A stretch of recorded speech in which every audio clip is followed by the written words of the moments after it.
16वीं लोकसभा का पहला सत्र आज से शुरू हुआ। दिवंगत केंद्रीय मंत्री गोपीनाथ मुंडे को श्रद्धांजलि देने के बाद लोकसभा को दिन भर के लिए स्थगित कर दिया गया। प्रधानमंत्री नरेंद्र मोदी ने संसद भवन में कहा कि सरकार लोकतंत्र के इस मंदिर में लोगों की उम्मीदों और आकांक्षाओं को पूरा करने के सभी प्रयास करेगी। राष्ट्रपति प्रणब मुखर्जी ने अंतरिम स्पीकर और कांग्रेस सांसद कमलनाथ को राष्ट्रपति भवन में शपथ दिलाई। कमलनाथ 6 जून तक प्रोटेम स्पीकर के तौर पर लोकसभा की कार्यवाही की अध्यक्षता करेंगे। लोकसभा का प्रोटेम स्पीकर नियुक्त होने के बाद कमलनाथ ने अपनी पहली प्रतिक्रिया में कहा कि स्वस्थ लोकतंत्र के लिए ये बेहद आवश्यक है कि सदन में नेता प्रतिपक्ष भी हो। केंद्रीय ग्रामीण विकास मंत्री व भाजपा के वरिष्ठ नेता गोपीनाथ मुंडे का पार्थिव शरीर उनके पैतृक गांव परली में लाया गया।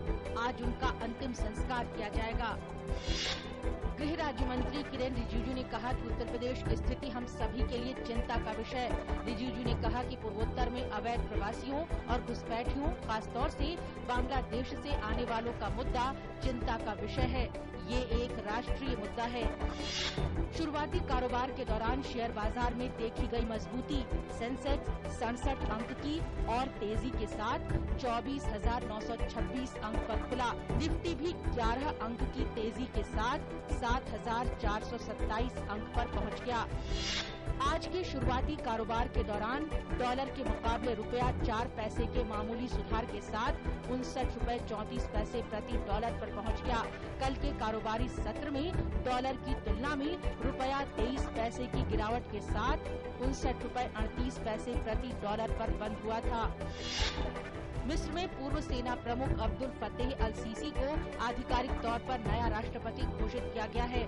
चुनाव आयोग ने बताया कि 47.45% हुए कुल मतदान में से अल सीसी को 96.9% वोट मिले हैं, जबकि उनके प्रतिद्वंदी हमदीन सबही को सिर्फ 3% वोट हासिल हो सके। अफगानिस्तान के हेरात प्रांत में अज्ञात बंदूकधारियों द्वारा अगवा किए गए भारतीय राहत कर्मी के बारे में अब तक कोई ठोस सुराग नहीं मिला है। शीर्ष आधिकारिक सूत्रों के मुताबिक भारत इस मामले को लेकर अफगान सरकार और स्थानीय प्रशासन के साथ निरंतर संपर्क में है।